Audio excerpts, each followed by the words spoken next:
तो सेकंड जो कैंटो है, द्वितीय स्कंद, कल हमने देखा था जो प्रथम स्कंद है वो दो प्रश्नों से खत्म हुआ था, है ना।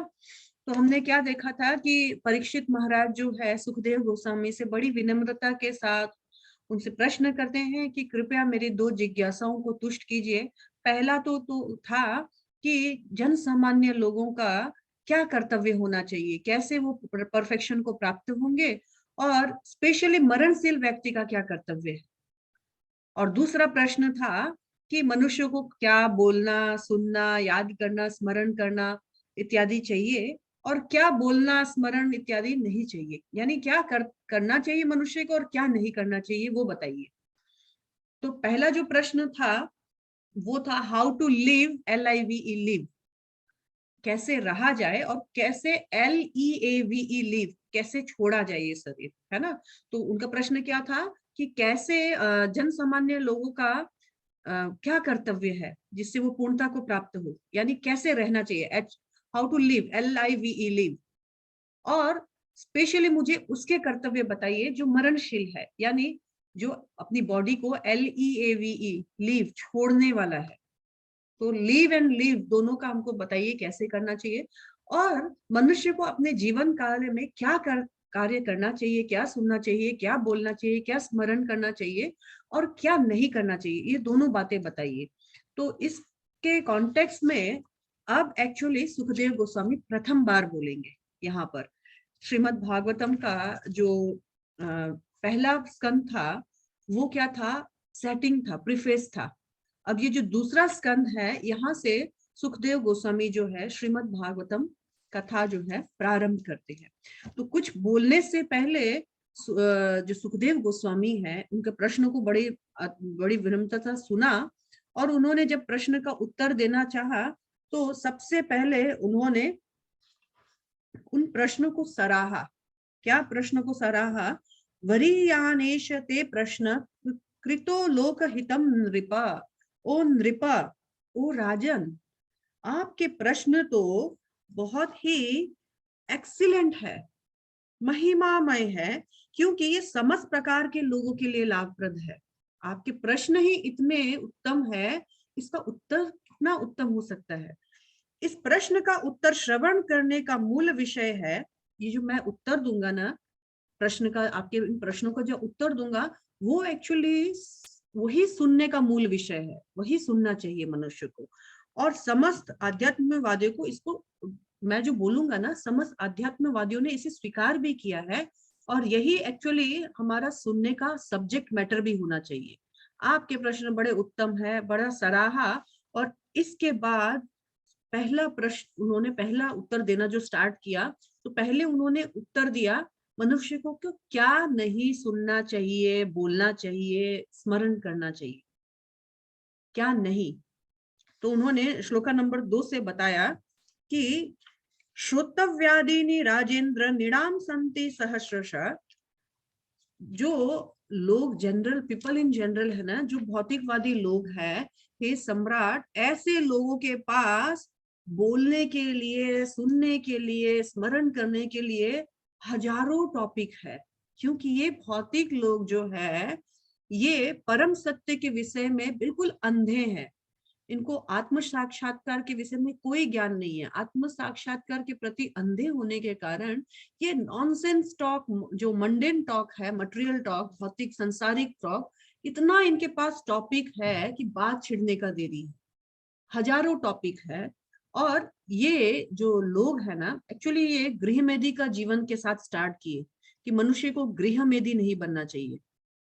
तो गृहमेदियों के पास हजारों आलतू फालतू टॉपिक है बोलने के लिए, सुनने के लिए, याद रखने के लिए। लेकिन देखिए ये गृहमेदियों का हालत देखिए परीक्षित महाराज, तीसरे नंबर श्लोका में है, निद्रा हेयते नक्तम व्यववायेन च वा वयम दिवाचार्थ हया राजन कुटुम्भरेण वा। ये जो भौतिकवादी गृहमेदी लोग हैं, ये क्या करते हैं, ऐसे ईशालु गृहस्थ, यानी गृहमेदी जो भगवान को अपने जीवन में सेंटर पे नहीं रखते हैं, ऐसे गृहमेदी लोग का जीवन क्या है, दिवाचार्थ हया राजन, दिन में तो ये क्या करते हैं, अर्थ, ऐसा धन कमाने में अपना समय देते हैं, और क्या करते हैं, रात्रि को क्या करते हैं, सोने में या मैथुन में समय और एनर्जी बर्बाद करते हैं। ये इस तरह से अपना जीवन का गोल क्या बना के रखे हैं, कुटुंब भरेण, अपने कुटुंब, अपने परिवार के सदस्यों का, अपने लोगों का पेट पालन ही इनका मेन बिजनेस होता है। और दिन रात वेस्टेज करते हैं, या तो सो करके या तो फिर सिर्फ कमाने में व्यस्त रह करके। और फिर चौथे नंबर श्लोका में बताया कि ये लोग सोचते हैं कि ये जो मेरा जो शरीर है, मेरे बच्चे हैं, मेरे पत्नी है, ये सब मेरे को विपदाओं में बचाएंगे, विपदाओं में रक्षा करेंगे, और मेरी जीवन की जो समस्याएं हैं उनसे मुझे बाहर निकालेंगे। लेकिन इनको मालूम नहीं है कि इनका भी विनाश होने वाला है और मेरा भी विनाश होने वाला है। तो सारे जीवन इनका भरण पोषण ये सोचकर करते हैं कि ये इनकी रक्षा करेंगे, लेकिन ना ये उनकी रक्षा कर सकते हैं, ना तुम उनकी रक्षा कर सकते हो। इस तरह से जब बोला तो फिर अब वो बता रहे हैं क्या करना चाहिए, फिर क्या सुनना चाहिए, क्या बोलना चाहिए, क्या स्मरण करना चाहिए। तो क्या बता रहे हैं, 5वां नंबर श्लोक का बहुत इंपॉर्टेंट है, आप लोग टिक कर सकते हैं। तस्मात् भारत सर्वात्मा भगवान ईश्वरो हरि, श्रोतव्य कीर्तिव्यश्च स्मर्तव्यश्च, कहा गया है स्मर्तव्यश्च इच्छा अभयम। क्या कहा गया है, तो हे निणाम, हे भरतवंशी, हे राजन, तुमको क्या करना चाहिए, तस्माद भारत सर्वात्मा, हे भरतवंशी, तुम ये जो भगवान है ना, भगवान ईश्वर हरि, इनका तुम क्या करो, सदैव श्रोतव्य, श्रवण करो, भगवान के बारे में सुनो। क्या प्रश्न था, क्या सुनना चाहिए, क्या स्मरण करना चाहिए, क्या क्या बोलना चाहिए। तो कहा गया क्या सुनना चाहिए, भगवान के बारे में सुनना चाहिए। कीर्तन क्या करना चाहिए, बोलना क्या चाहिए, तो भगवान की महिमा का गायन करना चाहिए। और स्मर्तव्य मतलब स्मरण क्या करना चाहिए, 24/7, तो भगवान के बारे में रिमेम्बरेंस करना चाहिए। क्यों, क्योंकि ये अभयम प्रदान करते हैं, ये मनुष्यों को समस्त प्रकार के कष्टों से रक्षा करते हैं। ऐसे भगवान का सदैव स्मरण, कीर्तन और श्रवण करना चाहिए। वो पार्ट क्लियर हो गया। क्या नहीं करना चाहिए, तो गृह मेदियों जैसा जीवन नहीं बिताना चाहिए, परिवार के भरण पोषण में और सोने में, इंद्र तृप्ति में, इनमें समय नहीं बिताना चाहिए।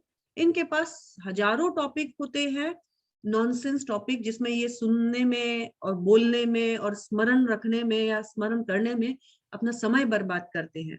लेकिन वास्तविक में 5वें नंबर श्लोक में बताया गया है कंक्लूजन कि इनको सदैव भगवान के विषय में सुनना, बोलना और स्मरण करना चाहिए। आप 6वें नंबर जो श्लोक है इसमें ये बता रहे हैं, पदार्थ तथा आत्मा से पूर्ण ज्ञान से, योग शक्ति से या स्वधर्म के भली भांति पालन से मानव जीवन की जो सर्वोच्च सिद्धि प्राप्त की जा सकती है, वह है जीवन के अंत में भगवान का स्मरण। जन्म लाभ परम पुंसाम अंत नारायण स्मृति। अरे तुम चाहे कुछ भी कर लो, लेकिन सभी चीजों में अगर तुम्हारा जीवन का परफेक्शन तभी होगा, जीवन की पूर्णता तभी होगी, कब, अंते नारायण स्मृति। हमारे इस जीवन में हम कुछ भी करें, उसका पीछे गोल एक ही होना चाहिए कि अंत काल में मेरे इन कार्यों से, इन कृत्यों से मुझे नारायण का स्मरण हो।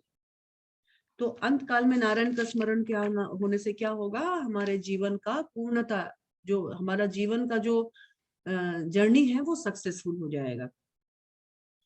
और इस तरह से बोलने के बाद 7वें नंबर श्लोका, 8वें नंबर श्लोका में आगे बताते हुए खुद 8वें 9वें नंबर श्लोका में सुखदेव गोस्वामी बोल रहे हैं, देखो मैं भी पहले ब्रह्मवादी था, लेकिन भगवान के इस भागवत कथा के श्रवण मात्र से मैंने अपने पिता से, जो कि मेरे गुरु हैं, मैंने वेद व्यास जी से ये श्रवण मात्र से मैंने भी ये समझ लिया है कि भगवान की भक्ति और भगवान का श्रवण में बहुत पावर है।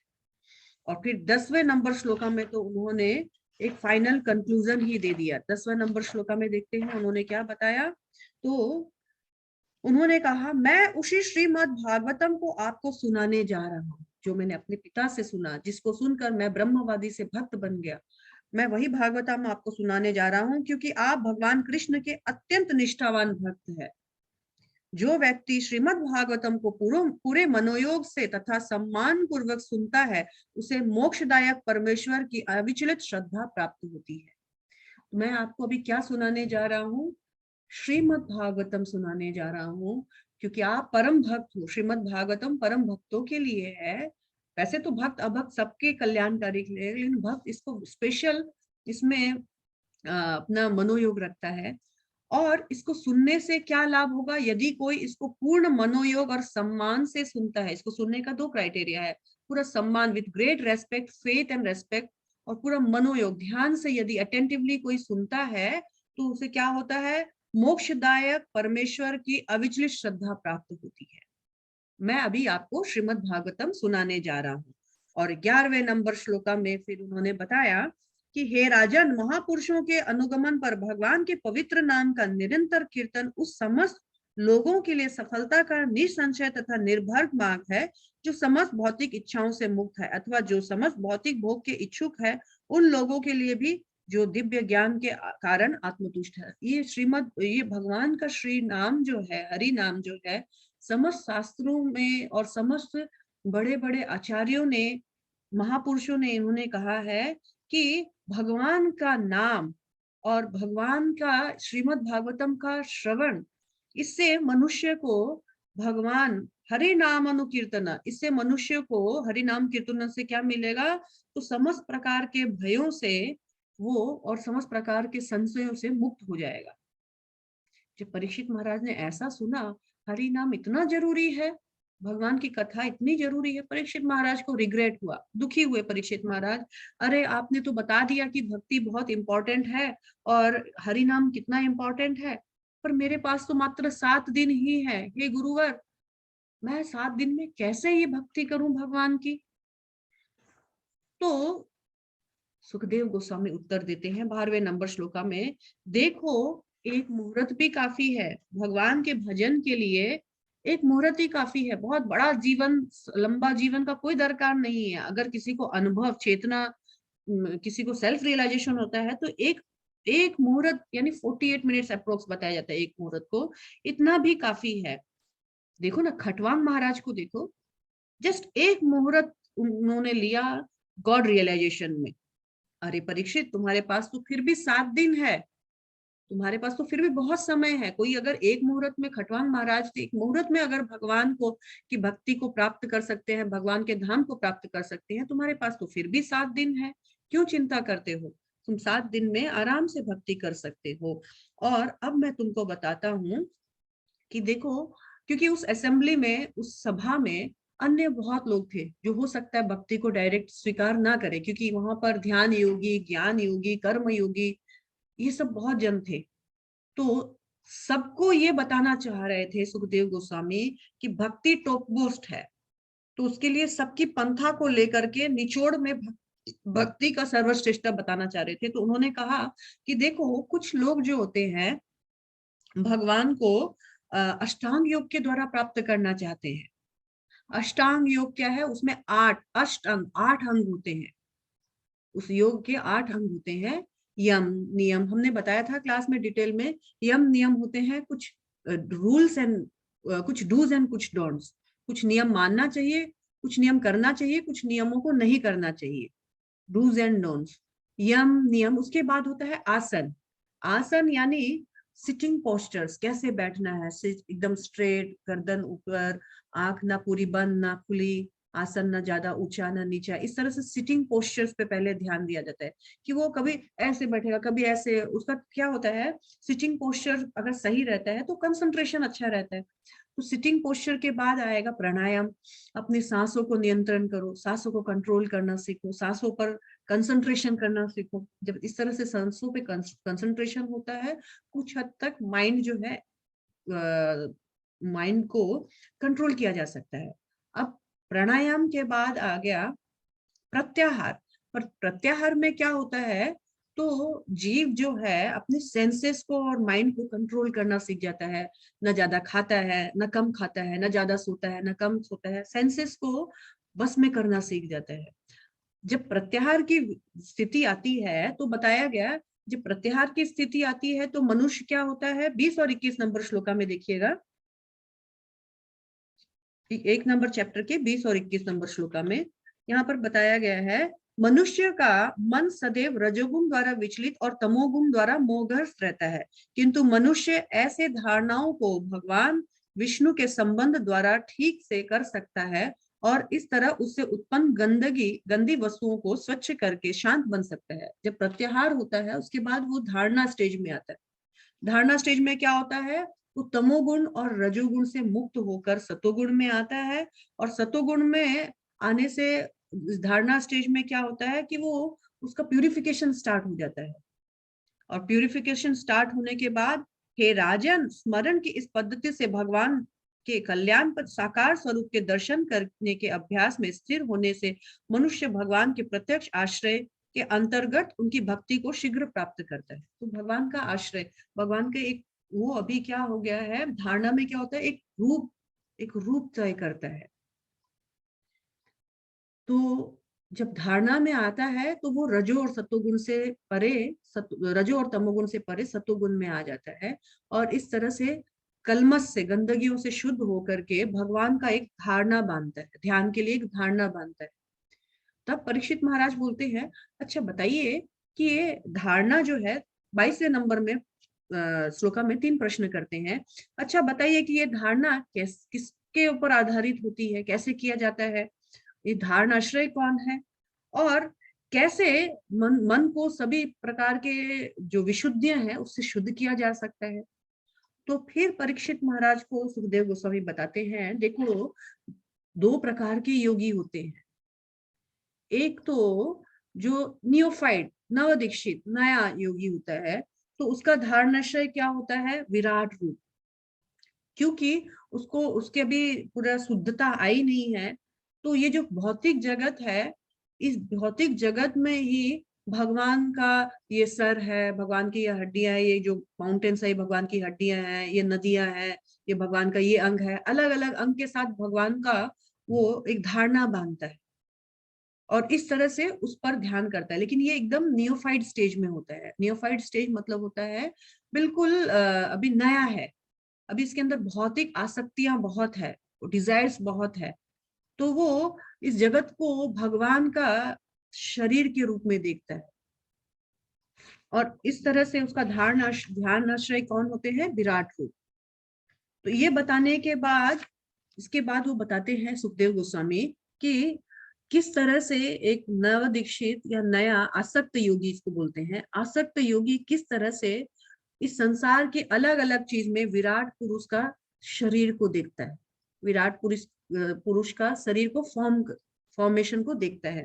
तो जैसे बताया गया है कि ये जो 14 लोक है, ये 14 लोग भी विराट पुरुष के अलग अलग शरीर के अंग है।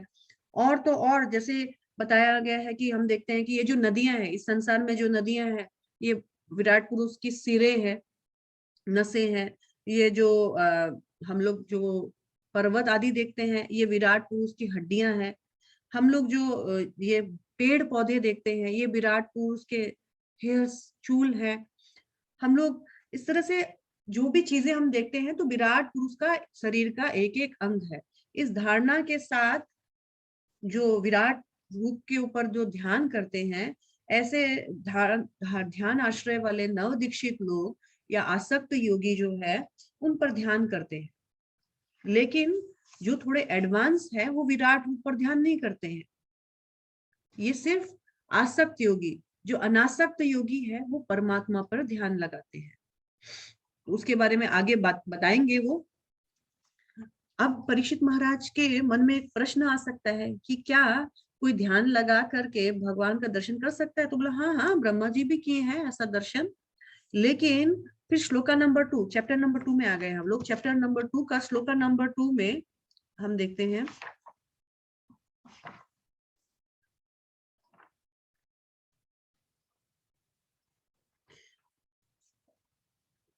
वैदिक ध्वनिया यानी जो वेदों की वाणी है, को प्रस्तुत करने की विधि इतनी मोहने वाली है कि ये व्यक्तियों की बुद्धि को स्वर्ग जैसे व्यर्थ की वस्तुओं की ओर ले जाती है। बद्ध जीव ऐसे स्वर्गिक मायामयी वासनाओं के स्वप्नों में मंडराते रहते हैं, लेकिन उन्हें ऐसे स्थानों में सच्चे सुख की प्राप्ति नहीं होती है, यहाँ पर बताया गया है। लेकिन कुछ कुछ ऐसे भी होते हैं जो इन भक्ति पर ध्यान नहीं लगाते हैं। क्यों? क्योंकि वो वेदों का जो जो कर्मकांडी विभाग है, उनका इतना बुद्धि नहीं होता है। वो वेदों का जो ये कर्मकांडी मोहने वाला जो विभाग है, इसमें फंस जाते हैं और स्वर्ग आदि जैसे क्षणिक सुख के पीछे वो अपना समय बर्बाद कर देते हैं। तो इसलिए एक इंटेलिजेंट, ये तो कम इंटेलिजेंट, कम बुद्धि वाले लोगों का बताया गया, लेकिन जो इंटेलिजेंट लोग है, प्रबुद्ध व्यक्ति है, उसको क्या करना चाहिए? तो मिनिमम बेयर नेसेसिटी, जीने के लिए जो आत्मा और शरीर को बनाए रखने के लिए जितना चाहिए, उन आवश्यकताओं के लिए ही प्रयास करे और अपना सारा समय भगवान के बारे में जानने में लगाना चाहिए। तो चौथे और पांचवें नंबर श्लोका में बताया कि ऐसे जीवन हमें इतना हाई फाई लाइफ के लिए क्यों हमको हैंकरिंग करना चाहिए? सिंपल लिविंग, हाई थिंकिंग होना चाहिए। हाई थिंकिंग मतलब इस संसार में हाईएस्ट कौन है? भगवान श्री कृष्ण। उनके बारे में हमारे विचार मग्न रहना चाहिए। रहन सहन सिंपल, रहन सहन के पीछे इस संसार में इस जीवन को खत्म नहीं करना चाहिए। तो सुखदेव गोस्वामी बोल रहे हैं, अरे देखो, इतना लोग बिस्तर और बिछौना के प्रति, सुंदर डनलप गद्दा बिछाने के प्रति इतने आतुर रहते हैं, क्या धरती नहीं है सोने के लिए? अपना समय इन सब चीजों को खरीदने में और खरीदने के लिए पैसा कमाने में व्यर्थ रखते हैं। क्या इतना सुंदर पिलो के पीछे हम लोग भागते हैं, क्या अपना हाथ नहीं है सोने के लिए? मनुष्य हाथ से नहीं सो सकता है पिलो की जगह? क्या उसको बर्तन भांडा इतना रखने का क्या दरकार है, जब उसके अपनी हथेलियां हैं पानी पीने के लिए, खाने के लिए? मतलब कितना सिंपल लिविंग में भी आदमी रह सकता है। इतना हाई फाई लिविंग में रह करके यदि हम भगवान को ही स्मरण नहीं करें, तो हमारा जीवन व्यर्थ हो जाएगा। काफी एग्जाम्पल दिया कि नदियां हैं हमारी प्यास बुझाने के लिए, और गुफाएं हैं हमको आश्रय देने के लिए, रहने के लिए। तो इतना बड़ा बड़ा अगर घर बनाए और उस घर बनाने के लिए इतना कमाए और भगवान को ही ना भजे, तो हमारा जीवन व्यर्थ हो जाएगा। इसीलिए हमारा प्रायोरिटी क्या होना चाहिए? भगवान का भजन पहला होना चाहिए। बाकी शरीर और आत्मा को बनाए रखने के लिए भगवान ने नेचर में सब कुछ दिया है। सोने के लिए धरती, सिरहाना के लिए हाथ, पीने के लिए पानी, खाने के लिए वृक्ष में फल पौधे, रहने के लिए गुफाएं, सब कुछ दिया हुआ है। अब क्या करना चाहिए हमको? तो हमको भक्ति को कभी भी छोड़ करके इन चीजों के प्रति हमको नहीं भागना चाहिए। श्लोका नंबर जो 7 है, उसमें फिर बताया गया है,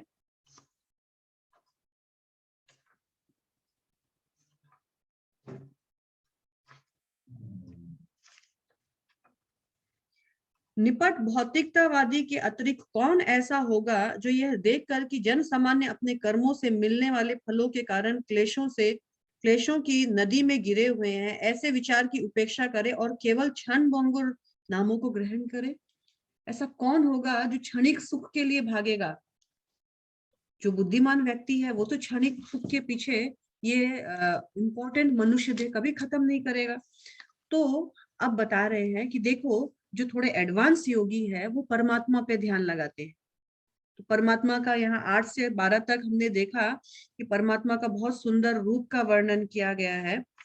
8 से 12 में हम देखते हैं कि परमात्मा कैसे लगते हैं। तो यहाँ पर बताया गया है कि परमात्मा जो है हमारे हृदय प्रदेश में वास करते हैं और 4 हाथ वाले होते हैं, और उनके हाथ में कमल, रथ का चक्का, शंख, गदा धारण किए हुए रहते हैं।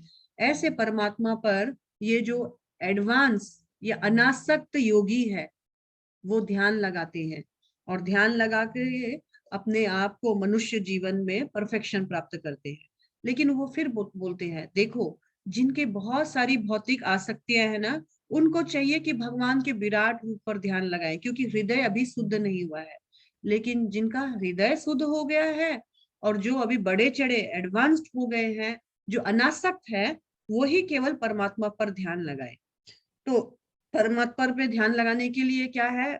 हमने देखा कि जो आसक्त योगी है, उनका धारण आश्रय विराट योगी, विराट पुरुष थे। लेकिन परमात्मा का ध्यान आश्रय, जो एडवांस योगी है उनका ध्यान आश्रय परमात्मा है। तो ये परमात्मा पे ध्यान लगाते हैं और इस तरह से षड चक्र योग का पालन करते हुए ये भगवान को प्राप्त होते हैं। लेकिन जो आसक्त योगी है उनका स्थिति क्या है, क्योंकि वो अभी भी भौतिक चीजों में बहुत आसक्त है, तो इनको क्रम मुक्ति से जाना पड़ेगा। उनको सद्दो मुक्ति था, सद्दो मुक्ति मतलब डायरेक्ट लिबरेशन था परमात्मावादियों को। लेकिन विराट पुरुष वाले क्योंकि अभी भी भौतिक चीजों में बहुत आसक्त है, तो इनको क्या करना पड़ेगा, क्रम मुक्ति। क्रम मतलब होता है ग्रेजुअल, स्टेज बाय स्टेज मुक्ति मिलेगा। तो इनका क्या फर्स्ट स्टॉपेज क्या होता है, जब वो यहाँ से शरीर छोड़ते हैं तो वैश्वानर लोग जाते हैं, फिर शिशुमारा लोग जाते हैं, फिर महर लोग, फिर ब्रह्म लोग। वो चाहे तो ब्रह्म लोक में भी रह सकते हैं, और वो अगर इच्छा करे तो भगवान की ब्रह्म ज्योति में प्रवेश कर सकते हैं। और इस तरह से दोनों पथों को सुंदर तरह से समझा देने के बाद 33 नंबर श्लोक का इसी चैप्टर में वो कंक्लूड करते हैं। अब 33 से 37 तक वो फाइनली एस्टेब्लिश करते हैं कि देखो यहाँ तक तो फिर भी वो भगवान का ब्रह्म ज्योति को या वैकुंठ को ही प्राप्त कर ले, लेकिन अल्टीमेटली फिर भी भक्ति नहीं मिलती है उनको। और 33 नंबर श्लोका में उन्होंने क्या बताया, 33 नंबर श्लोका में उन्होंने बताया कि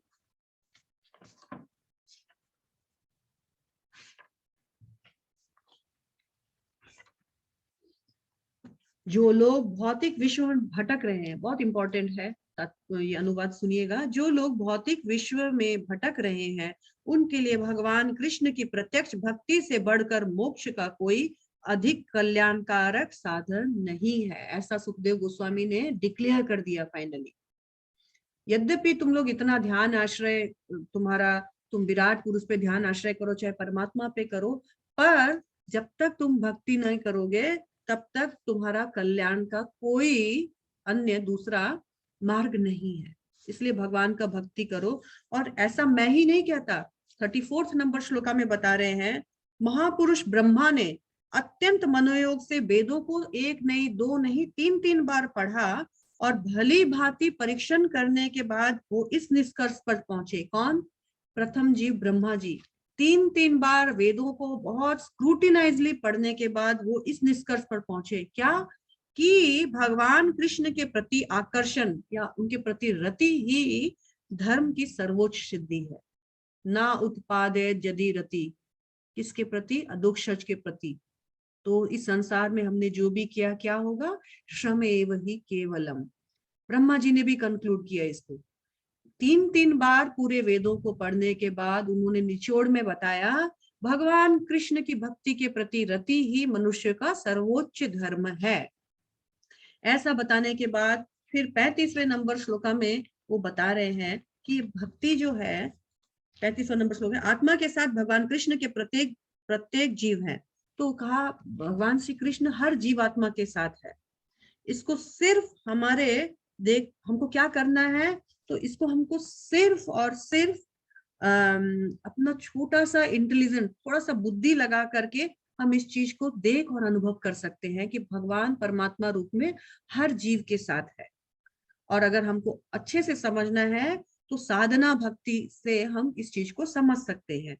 और भगवान साधना भक्ति से कैसे समझे जा सकते हैं, तो 36 नंबर श्लोका बहुत इंपॉर्टेंट है। 36 नंबर श्लोका में भगवान सुखदेव गोस्वामी ने बताया, तस्मात् सर्वात्मा राजन हरि सर्वत्र सर्वदा श्रोतव्य कीर्तव्यश्च स्मर्तव्यो भगवान नृणाम। फाइनल कंक्लूजन क्या बताया? हे राजा, अतएव यह आवश्यक है कि प्रत्येक मनुष्य भगवान का सर्वत्र मतलब सभी जगह कहीं भी जाए और सर्वदा सभी स्थान में सदैव श्रवण करे, भगवान का गुणगान करे, कीर्तन करे, चैंटिंग करे, यानी भगवान का नाम ले और भगवान को स्मरण करे। ये फाइनल कंक्लूजन है। तो क्या बताया उन्होंने? सर्वत्र और सर्वदा, सभी जगह सभी समय मनुष्य का एक कर्तव्य होना चाहिए, भगवान का श्रवण करे। कोई बोलने वाला है तो सुन, अगर बोलने वाला नहीं है तो किसी को बताने का प्रयास करे, और अगर कोई किसी को बताने के लिए अभी कोई है नहीं तो कम से कम खुद घर बैठकर उसको स्मरण करे। ये मनुष्य का सबसे बड़ा कार्य है। और इससे फायदा क्या होगा? 37 नंबर श्लोका में बताया 2 फायदा है इससे। जो लोग कर्ण रूपी पात्रों से, कर्ण रूपी पात्र मतलब कानों से अपने भक्तों के अत्यंत प्रिय भगवान श्री कृष्ण के अतुल्य कथा को भर भर कर पीते हैं, यानी सुनते हैं। भगवान श्री कृष्ण जो भक्तों को बहुत प्रिय है, उनके बारे में अगर सुनते हैं, वे भौतिक भोग के नाम से विख्यात दूषित जीवन से पवित्र हो जाते हैं। पहला फायदा क्या होगा? वो इस जीवन में पवित्र हो जाते हैं, जीवित अवस्था में वो पवित्र हो जाते हैं। और मरने के बाद दूसरा फायदा है, भगवान के चरण कमलों में भगवत धाम को वापस जाते हैं। तो जीते जी क्या फायदा है? वो भौतिक कलमों से शुद्ध हो जाएंगे और मरने के बाद भगवान के धाम को प्रवेश करेंगे। ऐसा बताया उन्होंने चैप्टर नंबर 2 में। ये कंक्लूजन करने के बाद चैप्टर नंबर 3 में हम देखते हैं कि सुखदेव गोस्वामी आगे बताते हैं कि देखो, तुमने पूछा था मरणशील व्यक्ति का कर्तव्य क्या है, तो मैं बता रहा हूं कि भगवान को जो बुद्धिमान व्यक्ति है, वो ये क्रम मुक्ति या सद्दो मुक्ति इन प्रस्तों पे नहीं जाता है, वो डायरेक्ट भक्ति को चुनता है, डायरेक्ट भक्ति को चुनता है। तो फिर सभी लोग भक्ति को क्यों नहीं चुनते हैं? तो कहा जाता है कुछ लोग कम बुद्धि होती है, बुद्धिहीन व्यक्ति होते हैं, वो भक्ति को नहीं चुन सकते हैं। तो वो क्या करते हैं? They worship Demi God's. वो भगवान के जो विश्वसनीय पात्र है, देवतागण, उनकी भक्ति करते हैं, उनको पूजते हैं। मन में बहुत सारी इच्छाएं होती है। तो फिर यहाँ पर चैप्टर नंबर 3 में श्लोका नंबर 2 से लेकर 9 तक अलग अलग देवताओं का, अलग अलग इच्छा के लिए अलग अलग देवताओं का यजन का लिस्ट बताया गया है। जैसे कि किसी को अगर पावर, सेक्स में बहुत पावर चाहिए, पावरफुल सेक्स का उसको डिमांड है, इंद्र की पूजा करे, मिल जाएगा। किसी को बहुत लक्ष्मी का अगर दरकार है, मतलब भाग्य का, सॉरी नॉट लक्ष्मी, भाग्य, अच्छा भाग्य चमकाना है, देवी दुर्गा की पूजा करें। किसी को बहुत धन चाहिए तो कहा गया है वो वसु की पूजा करे। तो किसी को बहुत सुंदर बनना है, गंधर्वों की पूजा करे। किसी को बहुत सुंदर स्त्री चाहिए तो अप्सराओं और उर्वशी की पूजा करे।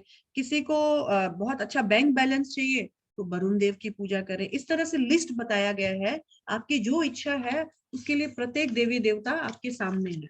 लेकिन सुखदेव गोस्वामी बोलते हैं, अरे मूर्खों, अगर इच्छा है भी और इच्छा नहीं भी है, और अगर मुक्ति की भी इच्छा है, तो देवी देवताओं के पास क्यों जा रहे हो? वो भगवान जो लक्ष्मीपति है, जिसके घर में किसी चीज की कोई कमी नहीं है, डायरेक्ट उसके पास जाओ। क्यों? उस श्लोका नंबर 10 है, बहुत इंपॉर्टेंट। अकाम सर्व कामो वा मोक्ष काम उदारिति तीव्रेण भक्ति योगेन यजति पुरुषम परम। आपको क्या करना है? आपकी बहुत सारी कामनाएं हैं तो भी ठीक है, आपकी कोई कामना नहीं है तो भी ठीक है, आपकी मुक्ति की कामना है तो भी ठीक है। अरे आप भगवान की भक्ति करो, भगवान जो परम पुरुष है उनसे मांगने जाओ ना। जो उनसे मांगते हैं सब उदार दी है। भगवत गीता में हमने देखा, चतुर्विजा भजंती मां, सुकृतिनो, उनको सुकृतिनो कहा गया है।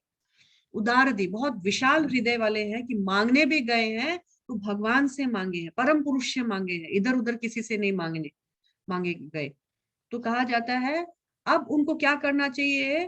भगवान के पास जाना चाहिए और अपनी इच्छाओं को पूरी करना चाहिए। और जब भगवान इच्छाएं पूरी करते हैं या भगवान के पास जब जाते हैं, तो कहा गया है तुरंत तीव्रेण भक्ति योगेन, भक्ति योग स्टार्ट कर देना चाहिए उनके पास जाते ही। और इससे क्या करेंगे? भक्ति योग का पालन करके उनको सब कुछ मिल जाएगा। तो अब एक प्रश्न उठता है, तो क्या वो जो देवी देवताओं की पूजा करते हैं, वो भी देवी देवताओं की पूजा करते करते क्या ये भक्ति योग को प्राप्त कर लेंगे, तीव्रेण भक्ति योग प्राप्त कर लेंगे? तो सुखदेव गोस्वामी ने कहा नहीं, वो नहीं प्राप्त करेंगे। ये भक्ति योग, तीव्रेण भक्ति योग तो कैसे पॉसिबल है? 11th number shloka is very important, tick mark कर लीजिए। 11वां नंबर श्लोका है, भक्ति कहाँ से, तीव्रेण भक्ति हम कैसे सीखेंगे? तो 11वां नंबर श्लोक है, अनेक देवताओं की पूजा करने वाले विविध प्रकार के लोग भगवान के शुद्ध भक्त की संगति से ही सर्वोच्च सिद्ध पद वर प्राप्त कर सकते हैं, जो भगवान पर अविचल आकर्षण के रूप में होता है। केवल भगवान के भक्तों के, शुद्ध भक्तों के संग से ही कोई तीव्रेण भक्ति योगेन नाम वाले स्टेज पर आ सकता है, अदरवाइज दूसरा कोई उपाय नहीं है। जब तक भगवान के शुद्ध भक्तों का संग नहीं होगा, लोग तीव्रेण भक्ति योग में आएंगे ही नहीं। देवताओं के उपासक को भी भगवान के भक्तों का संग मिलने के बाद ही वो तीव्रेण भक्ति योग में आएंगे, ऐसा सुखदेव गोस्वामी ने कहा। और उन्होंने कहा कि तो फिर भला ऐसा कौन होगा जो भगवान की तीव्रता से भक्ति नहीं करेगा। और इस तरह समझाने के बाद फिर परीक्षित महाराज जो है सुखदेव गोस्वामी से कहते हैं कि आप बहुत बड़े चढ़े हो ज्ञान में। सॉरी, इसके कहने के बाद सौनक ऋषि लोगों का बहुत जिज्ञासा बढ़ गया। सौनक ऋषि अब सूत गोस्वामी से कह रहे हैं, अरे कितना महान समय, कितना महान बात हुआ होगा उन दोनों के बीच। सुनने वाला भगवान का महान भक्त यानी परीक्षित, बोलने वाला सुखदेव गोस्वामी भगवान का महान भक्त। परीक्षित तो जब बचपन में भी खेलते भी थे ना, तो कृष्ण के डॉल से खेलते थे, कृष्णा कृष्णा खेलते थे, गुड़िया गुड़िया में कृष्णा का गुड़िया से खेलते थे। तो बोलते जन्म से ही भगवान के भक्त थे वो। एक भगवान का भक्त सुनने वाला, एक भगवान का भक्त बोलने वाला, इन दोनों के बात जब बीच बात हुई होगी, वो कितना मोहक बात हुआ होगा। अरे सूत गोस्वामी, उनके बीच में और क्या क्या बातें हुई, प्लीज हमें बताइए ना, हम बहुत आतुर हैं सुनने के, हम तृप्त ही नहीं हो रहे हैं, और बताइए और सुनाइए। और इन सूत गोस्वामी के जो सूत गोस्वामी से जो सुन रहे थे ऋषि मुनियों ने, सौनक ऋषि आदि जिनमें हेड है, वो बोल रहे हैं, 17 नंबर श्लोका निकालिएगा। उदय तथा अस्त होने से सूर्य सबों की आयु छीन कर लेता है। ये जो सूरज उगता है और डूबता है, हम सबकी आयु दिन ब दिन, हम लोग एक दिन आगे बढ़ रहे हैं, आयु हमारी बढ़ रही है। किंतु जो सर्वोत्तम भगवान की कथाओं की चर्चा चलाने में अपना समय का सदुपयोग करता है, उसकी आयु कभी भी घटती नहीं है, उसकी आयु कभी भी छीन नहीं होती है, उसका समय कभी भी बर्बाद नहीं होता है। बल्कि भगवान श्री कृष्ण के श्रवण कीर्तन में जो समय लगाते हैं, वो बेस्ट यूटिलिटी ऑफ टाइम होता है। और फिर 18 नंबर में सौनक ऋषि आदि बता रहे हैं कि जो भगवान के श्रवण कीर्तन में समय लगा रहे हैं, वो तो एकदम अपने समय का सदुपयोग कर रहे हैं, लेकिन ऐसा जीकर भी क्या लाभ जो भगवान के श्रवण कीर्तन में अपना समय ही नहीं लगा रहा है, बस जी रहा है। अरे जीते तो पेड़ भी है, क्या पेड़ नहीं जीते हैं और वो श्रवण कीर्तन नहीं कर सकते हैं? क्या लोहार की धोकनी नहीं जीती है, सांस नहीं लेती है और वो हरि नाम नहीं लेती है? क्या ये कुत्ते बिल्ली सड़क में जो जानवर है, ये जीते और ये सेक्स नहीं करते हैं, और इनको भगवान का नाम ही नहीं मालूम है कि लेना चाहिए? तो सिर्फ जीना बड़ी बात नहीं है, अपने समय का सदुपयोग भगवान की लीला कथाओं को सुनने में लगाना ही बड़ा बात है। ये तो 19वां नंबर श्लोका में बहुत खरी खोटी बताया गया है। जो भगवान के नाम कथा में रुचि नहीं लेते हैं, उनके बारे में क्या बताया गया है? तो सुकरो उठो तथा गधों जैसे पुरुष उन पुरुषों की प्रशंसा करते हैं जो समस्त बुराइयों से उद्धार करने वाले भगवान श्री कृष्ण की दिव्य लीलाओं में कभी श्रवण नहीं करते। जो भगवान की कथाओं का श्रवण नहीं करते हैं, उनको क्या बताया गया है? जानवर तुल्य बताया गया है। और जानवर में भी कौन से जानवर? तो बताया गया है कुत्ते, सुअर, ऊंट और गधे, इनके साथ तुलना की गई है। और बताया गया है ये लोग तो है तो जानवर जैसे, और ये लोगों के पास जो कान होते हैं ना, जो हरि कथा सुनते नहीं है, ये कान सांप के बिल जैसे होते हैं। ये कोई कान है? ये तो सांपों का रहने का स्थान है, गड्ढा है, लेकिन हरि कथा नहीं जा रहा है। अरे इनकी जीभा जो भगवान के नाम लेने से कतराती है, भगवान का गुणगान गाने से कतराती है, ये तो मेंढक के जीवा जैसी है, टर टर करती है और बस मृत्यु के लिए आगे बढ़ रही है, और कुछ नहीं है। इन लोगों की जीवा जो भगवान के नाम नहीं लेते हैं, सॉरी, इन लोगों की आंखें मोर पंख में लगाई हुई आंखें हैं, और भी बहुत कुछ है, हम सिर्फ कुछ कुछ आपको बता रहे हैं। इनके पांव जो है वृक्ष के तने जैसे हैं, जो भगवान के मंदिर आदि या भगवान के तीर्थ स्थलों में का दर्शन करने के लिए नहीं जाते हैं। और इनका जो हृदय है वो फौलाद से बना हुआ है, स्टील फ्रेम्ड हृदय है, जो कि भगवान का इतना नाम, इतना रूप, इतना गुण सुनकर भी पिघलता नहीं है। तो ये लोग भी कोई जीना जी रहे हैं, ये तो बेकार के लोग हैं। इस तरह से धिक्कार करते हैं सूत गोस्वामी को सौनक ऋषि आदि, और बोलते हैं कृपया हमको तो वो बताइए जो भगवान के नाम गुण लीलाओं से भरी बातें हैं। अब आगे हम देखते हैं कि परीक्षित महाराज जो है, जब इस तरह सुनते हैं कि भगवान का नाम कीर्तन स्मरण कितना महत्वपूर्ण है और यही एकमात्र मरणशील व्यक्ति का कर्तव्य है, तो परीक्षित महाराज पूरा फुल फोकस अपना भगवान पर केंद्रित करते हैं। और जो थोड़ा बहुत बचा कुचा अटैचमेंट भी था अगर अपने पत्नी बच्चों के प्रति, सारा वहां वहीं पे उसी वक्त खत्म कर देते हैं। और पूरा धर्म अर्थ काम मोक्ष उनका पूरा क्लियर हो गया कि ये कुछ भी मुझे मुझे परफेक्शन पूर्णता प्रदान नहीं कर सकते, सबको परित्याग किया। और अब वो बहुत प्रसन्न चित्त होकर के परीक्षित महाराज सूत गोस्वामी से प्रश्न कर रहे हैं। तो क्या प्रश्न कर रहे हैं कि हाँ, मुझे भी अब भगवान की कथाओं के बारे में सुनाइए। तो मैं भगवान की सृष्टि लीला के बारे में जानना चाहता हूँ, क्रिएशन कैसे किया भगवान ने। 6-7 में एक प्रश्न है, चौथे नंबर अध्याय का 6-7 में, कि कैसे भगवान ने अपनी शक्तियों के द्वारा सृष्टि की और कैसे भगवान ने इसका पालन किया, 3 गुणों के माध्यम से कैसे पालन किया। मुझे वो पुरुष अवतारों के बारे में बताइए और गुण अवतार के बारे में बताइए, और उसके बाद मुझे उनके लीला अवतारों के बारे में भी बताइए। तो फिर भगवान सुखदेव गोस्वामी के परीक्षित महाराज के ऐसे प्रश्न से बड़े प्रसन्न हुए सुखदेव गोस्वामी, और इन्होंने कहा कि देखिए, आप बहुत आप मेरे गुरु हैं और आप बहुत यशस्वी हैं, आप ये सब जानते हैं, आप कृपया मुझे बताइए और मैं आपसे ये सब सुन करके गदगद हो जाऊंगा। लेकिन सुखदेव गोस्वामी परीक्षित महाराज के प्रश्नों के उत्तर देने से पहले भगवान को स्मरण करते हैं।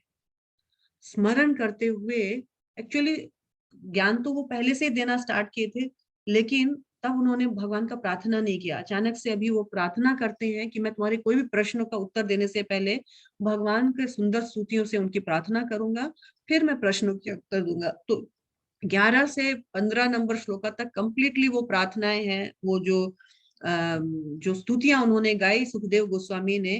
तो इसमें 15 नंबर एक श्लोका, आप 15 नंबर का श्लोका निकाल सकते हैं अध्याय 4 का।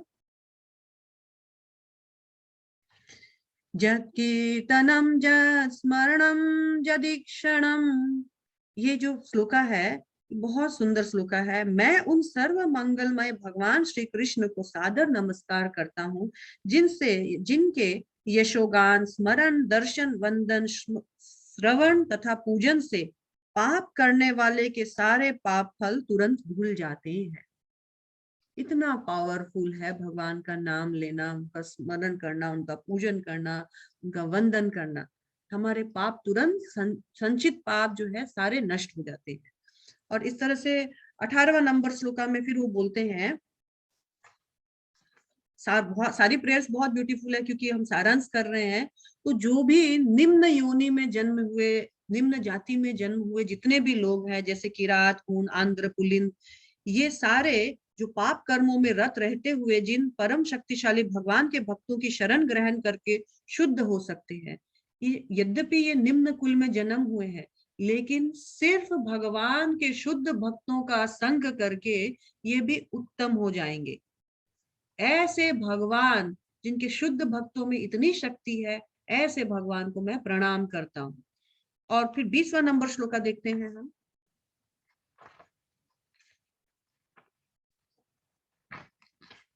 श्रियापति यज्ञपति प्रजापति धियापति लोकपति धरापति, इस तरह से बता रहे हैं कि भगवान तो सबके पति हैं, सबके स्वामी है। किसके किसके हैं? तो श्रियापति लक्ष्मी के पति है वो, प्रजापति सभी सब यज्ञपति हैं वो, धियापति बुद्धि के पति हैं, सब लोकपति हैं वो धरती के पति हैं। ऐसे भगवान श्री कृष्ण मुझ पर प्रसन्न हो, कृपा करे। इस तरह से सबका सुंदर स्तुति करने के बाद वो व्यास देव का स्तुति करते हैं। व्यास देव उनके गुरु भी हैं, उनके पिता भी हैं। उनका स्तुति करके उनसे आशीर्वाद मांग करके वो अब परीक्षित के द्वारा जो सृष्टि लीला का जो पूछा गया है, गुण अवतार और पुरुष अवतार, उसके बारे में बताते हैं। वो बोलते हैं कि मैं अब तुमको तुम्हारे प्रश्नों का उत्तर देता हूँ, मेरी प्रार्थनाएं हो गई, लेकिन मैं तुमको जो बोलूंगा ना, वो एक बार नारद मुनि ने भी ब्रह्मा जी से ऐसे ही प्रश्न किए थे। तो आओ मैं तुमको उस रेफरेंस में ब्रह्मा नारद संवाद के बीच में जो बातें हुई थी, उनको क्या उत्तर मिला, मैं वो ब्रह्म नारद संवाद के अनुसार ही तुमको उन प्रश्नों का उत्तर दूंगा। अब हम चैप्टर 5 में आ गए। चैप्टर नंबर 5 में हम देखते हैं कि नारद मुनि ने भी ऐसे ही प्रश्न किए थे। हे परीक्षित, जैसा प्रश्न तुमने मुझसे किया है, वैसे ही नारद ने भी अपने पिता ब्रह्मा से प्रश्न किए। तो 6 प्रकार के प्रश्न थे। वो प्रश्न क्या क्या है? जद रूपम, ये इस जो ब्रह्मांड है, इसका कैरेक्टरिस्टिक बताइए मुझे। जद अधिष्ठानम, इसका बेसिस क्या है, इस ब्रह्मांड का बेसिस क्या है, ये भी मुझे बताइए। जद सृष्टम, ये कैसे क्रिएट हुआ, इसका क्रिएशन कैसे हुआ, मुझे ये बताइए, प्रोसेस ऑफ क्रिएशन बताइए। जद संस्थानम, ये कैसे ये कैसे विनाश होता है और कैसे भगवान इसको फिर से प्रिजर्व करते हैं, ये भी मुझे बताइए। जद परम, इसको इसका सुप्रीम कंट्रोलर कौन है, ये भी मुझे बताइए। यच्छ, और इसका ये किन किन सामग्रियों से बना है, कैसे बना है, इंग्रेडिएंट्स क्या लगे इस यूनिवर्स को बताने के लिए, मुझे बताइए। तो नारद ने ब्रह्मा अपने पिता ब्रह्मा जी से ये 6 प्रश्न किए थे। ये ऐसे ही प्रश्न परीक्षित ने भी किया। तो जो ऑथराइज्ड आचार्य होते हैं, वो सदैव किसी ना किसी का रेफरेंस कोट देकर के ही बताते हैं, और सुखदेव गोस्वामी ने भी ऐसा ही किया कि आओ चलो हम ब्रह्म नारद संवाद से इन प्रश्नों का उत्तर निकालें। और यहाँ पर नारद मुनि का थोड़ा सा और एक प्रश्न था। ये तो 6 मुख्य प्रश्न थे, और कुछ प्रश्न थे कि मुझे लगता है इतने दिन मैं सोच रहा था कि आप ही सुप्रीम हो, आप सब कुछ जानने वाले हो, आप स्वतंत्र हो और आप सेल्फ सफिशिएंट हो, लेकिन मुझे ये बताइए, मेरा एक डाउट है, क्या आप दिन भर किसी की तपस्या करते रहते हो? क्या आपसे भी कोई और है जिसको प्रसन्न करने के लिए आप ये तपस्याएं कर रहे हो? मुझे तो लग रहा था कि आप ही सब कुछ हो, आप ही सुप्रीम हो, आप ही स्वाधीन हो। आप किसकी तपस्या करते हो? यानी आपके ऊपर कोई है क्या? तो ब्रह्मा जी मुस्कुराते हैं और नारद मुनि के सारे डाउट्स को क्लियर करते हैं। तो सबसे पहले वो बोलते हैं कि हाँ, मुझसे ऊपर भी कोई है, मैं तो उन भगवान का सबऑर्डिनेट हूं, और तो और वो भगवान मुझसे परे हैं। और मैं क्या करता हूं, मैंने कोई सृष्टि नहीं की है, मैं तो इसका विसर्ग करता हूँ, सब क्रिएशन करता हूँ। सृष्टि तो भगवान करते हैं, वो मुझसे ऊपर है, मैं उनका ध्यान करता हूँ। और फिर बोलते हैं, ये तो 12 और 13 नंबर श्लोका में बोलते हैं, ये तो भगवान की माया शक्ति है, जिसके कारण भगवान अपने भक्तों को अपने से बड़ा चढ़ा प्रस्तुत करते हैं। तो एक्चुअली जो लोग माया में है, वो सोचते हैं कि मैं भगवान से बड़ा हूं, लेकिन मैं भगवान से बड़ा नहीं हूं, और मैं भगवान के अधीन हूँ, स्वाधीन नहीं हूँ। इसके बाद वो 14 नंबर श्लोका में उस पहला प्रश्न का उत्तर देते हैं, जद रूपम, इसका कैरेक्टरिस्टिक क्या है। तो बताया कि भगवान वासुदेव पे ही ये पूरी सृष्टि आधारित है, और उनके भिन्न अंश जो है वो है द्रव्य, जो पंच महाभूत हैं, द्रव्य, काल, कर्म, स्वभाव और जीव। तो भगवान की अंतरंगा और भगवान की बहिरंगा शक्ति से मिल करके ये सारा कैरेक्टरिस्टिक फॉर्म होता है। लेकिन जीव क्योंकि भगवान की अंतरंगा शक्ति है, लेकिन भौतिक संपर्क में आने के कारण जीव बहिरंगा शक्ति के अंतर्गत आ जाता है। और इस तरह से द्रव्य, काल, कर्म, स्वभाव, जीव जो है, इन कारण ये सारे जो है भौतिक सृष्टि का कैरेक्टरिस्टिक निर्माण करते हैं। इसके बाद दूसरा प्रश्न था कि जद अधिष्ठानम जद परम। तो ये 15 और 16 नंबर श्लोका है, बहुत सुंदर श्लोका है, निकाल सकते हैं अगर आप चाहें तो। नारायणं परा वेदा देवा नारायणं गजा नारायण परा लोका नारायण परामखा नारायण परो योगो नारायणं परम तप नारायणं परम ज्ञानम नारायण परा गति। ऐसा ही रेलिवेंट श्लोका नंबर चैप्टर नंबर 2 में फर्स्ट कैंटो में भी देखिए, नारायणम परा वेदा नारायणम परा मखा, सेम वही श्लोका, उसी से रेलिवेंट श्लोका यहाँ पर आ रहा है कि उन्होंने बताया यद अधिष्ठानम, इस सृष्टि का ये जो अधिष्ठानम, इस सृष्टि का बेसिस कौन है, बेस किसके ऊपर टिकी हुई है सृष्टि, और यद परम, और इस सृष्टि में ये इसका कौन मेंटेनेंस करता है, कौन किस पे डिपेंड है ये, इसका उत्तर दिया नारायण। नारायण क्या है, नारायण ही परम ज्ञान है, नारायण परम तप है, नारायण परम योग है, परम मख है, परम लोक है, नारायण ही परम देवता है, नारायण ही परम वेदा है, और नारायण ही हमारी परम गति भी है। और इन अगर एक सेंटेंस में बोला जाए तो नारायण इस सृष्टि का सम एंड सब्सटेंस, सब कुछ है। फिर ब्रह्मा जी बताते हैं कि देखो मैं भी नारायण, भगवान नारायण के द्वारा ही सृष्ट हुआ हूँ, क्रिएट हुआ हूँ, और तो और मैं भगवान की जो 3 गुण है उसमें से एक गुण को रिप्रेजेंट करता हूँ, और भगवान के इन तीनों गुणों के कारण ही जीव भ्रमित रहता है और भगवान को देख नहीं पाता है। आओ मैं अब तुम्हारे अन्य प्रश्न का उत्तर देता हूँ। नारद जी ने जो पूछा था यद सृष्टम, ये सृष्टि कैसे बनी, तो हमने एक चार्ट दिखाया था कि किस तरह से जो महाविष्णु है, काणोदक्षाय विष्णु है, कृष्ण के एक्सपेंशन है, वो काणोदक्षाय विष्णु ने भौतिक जगत पर, प्रकृति पर कैसे जीवों को भेजा, तो भौतिक जगत को जस्ट दृष्टिपात करते हैं और जीव जो है उनको इम्प्रेग्नेंट करते हैं मटेरियल नेचर में। तब उस मटेरियल भौतिक जगत में जीव को जब इम्प्रेग्नेंट करते हैं अपनी कृपा दृष्टि से, उस वक्त 3 गुण जो है इनएक्टिव स्टेज में रहता है, तो उस समय प्रधान कहा जाता है। फिर जैसे ही भगवान अपना काल का चक्र स्टार्ट करते हैं, तब 3 गुण भी एक्टिव हो जाते हैं, तब वो महतत्व हो जाता है, और महतत्व होने के बाद काल के फंक्शन से सतोगुण, रजोगुण, तमोगुण भी फंक्शन करने लग जाते हैं। तो जब सृष्टि में सतोगुण प्रधान होता है तब महतत्व होता है, जब सृष्टि में रजोगुण प्रधान होता है तो सूत्र तत्व कहलाता है, जब सृष्टि में तमोगुण प्रधान होता है तो अहंकार कहलाता है। इस अहंकार से फिर सात्विक अहंकार, राजसिक अहंकार, तामसिक अहंकार उत्पन्न होते हैं, और फिर सात्विक अहंकार से मन और 10 देवता, सेंस देवता, इंद्रिय के देवता जो है, नियामक देवता, उनका उत्पत्ति होता है। राजसिक अहंकार से प्राण और 10 इंद्रियां और बुद्धि उत्पन्न होती है, और तामसिक अहंकार से 5 तन मात्राएं और 5 महाभूत उत्पन्न होते हैं। ये हमने बहुत सुंदर से चार्ट में पढ़ा है ऑलरेडी। और ये सब क्या करते हैं, तो ये कारण सृष्टि बनाते हैं। इस तरह से 23 एलिमेंट्स निर्माण होता है सृष्टि का। हमने एग्जाम्पल दिया था कि जब मान लीजिए हम बाजार जाते हैं तो खिचड़ी बनाना है हमको, अलग अलग सब्जियां, अलग अलग सामग्री, दाल चावल सब कुछ एक बैग में लेकर आते हैं। ये अभी क्या है, सामग्री इकट्ठी हुई है, अभी खिचड़ी बनी नहीं है। ये क्या है, कारण सृष्टि। अब क्या होगा, तो अब कार्य सृष्टि होगा। अब इन सारे सामानों को मिला करके खिचड़ी बनाया जाएगा। तो कार्य सृष्टि मतलब क्या है, अब ये 23 एलिमेंट मिल गए।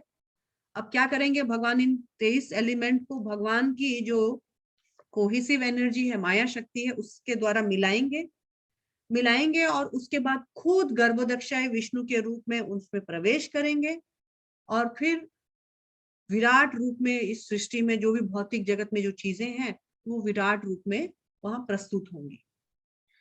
और इस तरह से कैसे कार्य सृष्टि और कारण सृष्टि उत्पन्न हुई ब्रह्मा जी ने बताया। यहाँ तक क्लियर है ना। अब हम चैप्टर नंबर 6 में जाएंगे, पुरुष सूक्ता। पुरुष सूक्ता में क्या था, तो ब्रह्मा जी आंसर देते हैं आगे यच्च का। यच्च मतलब ये जो भौतिक जगत है, ये यच्च। अगला एक और प्रश्न था उनका, यच्च मतलब होता है कि ये कैसे इनका इंग्रेडिएंट्स क्या होता है। तो बताया गया कि विराट रूप में जो गर्भोदक्षाई पुरुष जो है, विराट रूप में इस सृष्टि में हर चीज प्रस्तुत करते हैं। जैसे कि ये जो बादल है, ये क्या है?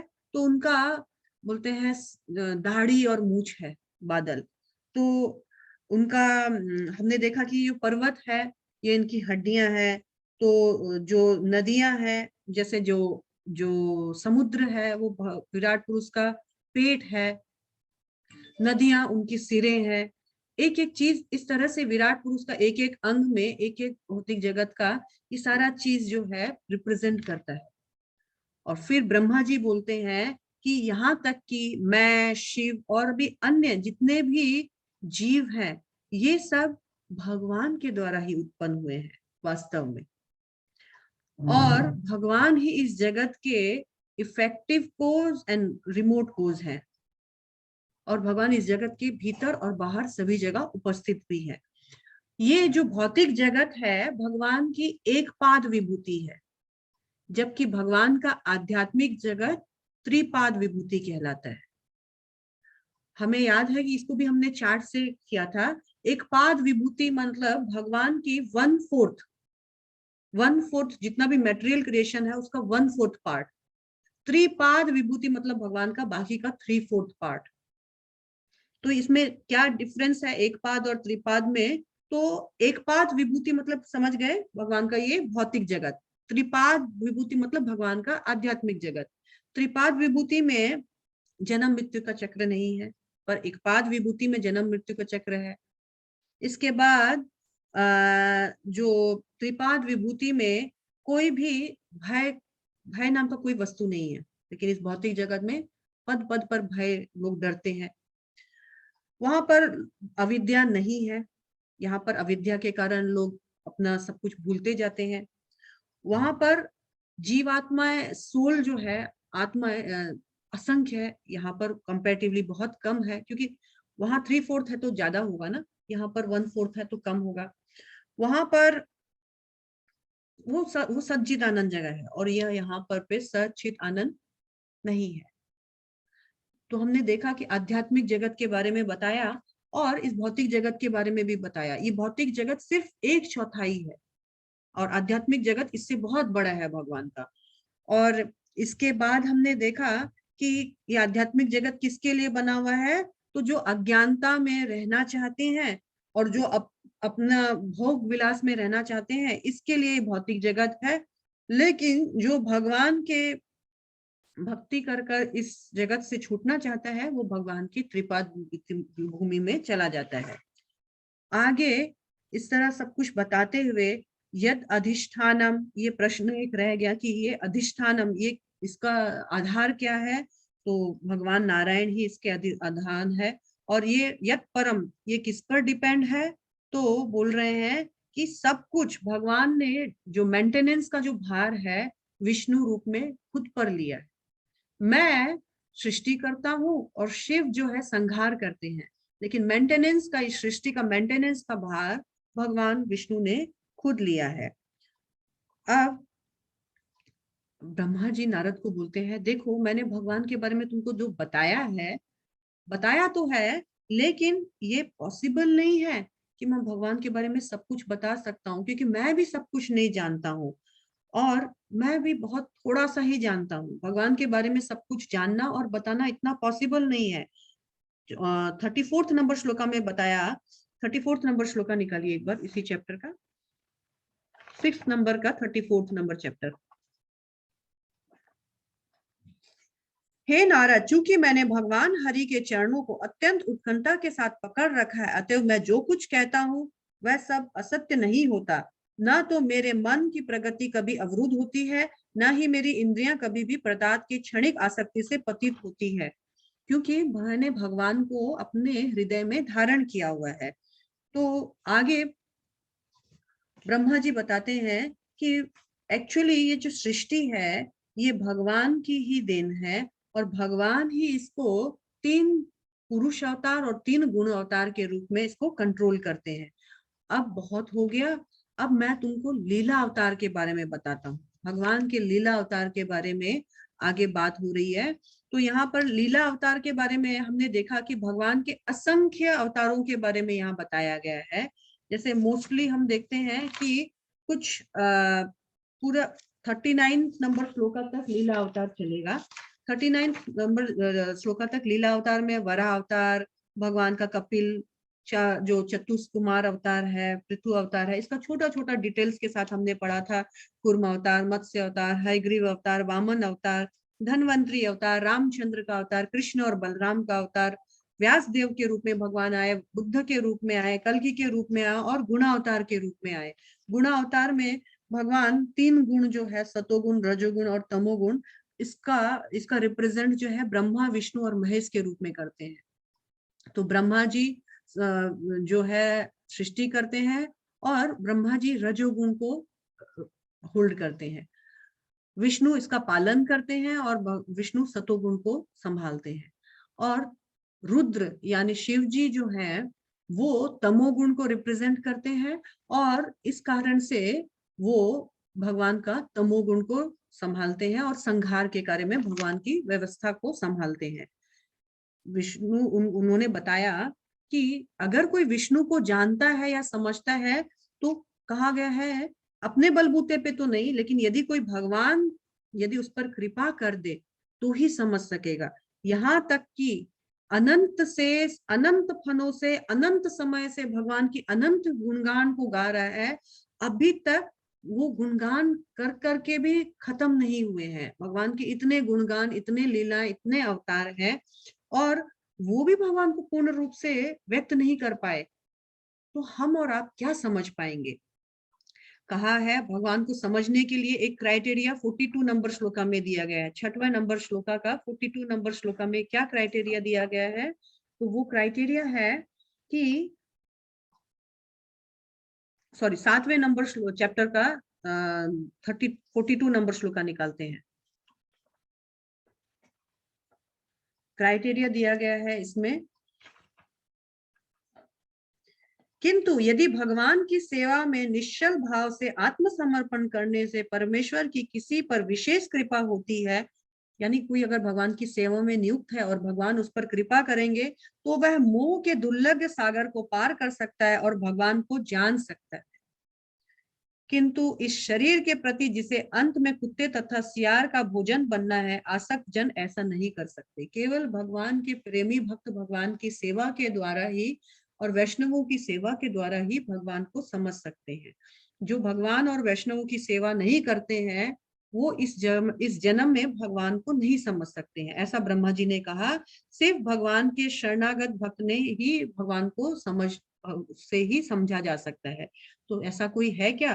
बोला हाँ, 23 और 43 एंड 44 में बताया गया बहुत है जिन्होंने भगवान को इस तरह से समझा है। तो एग्जाम्पल जैसे दिया गया है कि शिव है, शंभु मनु है, अम्बरीश महाराज है, भीष्म पितामह है, उद्धव है, इन्होंने समझा है। यहाँ तक कि 46 नंबर श्लोका में बताया गया है, यहाँ तक कि पापी जीवन बिताने वाले समुदायों में से शरणागत लोग भी, यानी हम जैसे स्त्रियों के लिए बताया गया है, स्त्रियां, शूद्र, शूद्र, हूर्ण, सबर, यहाँ तक कि पशु पक्षी भी तत्व ज्ञान के विषय में जान सकते हैं।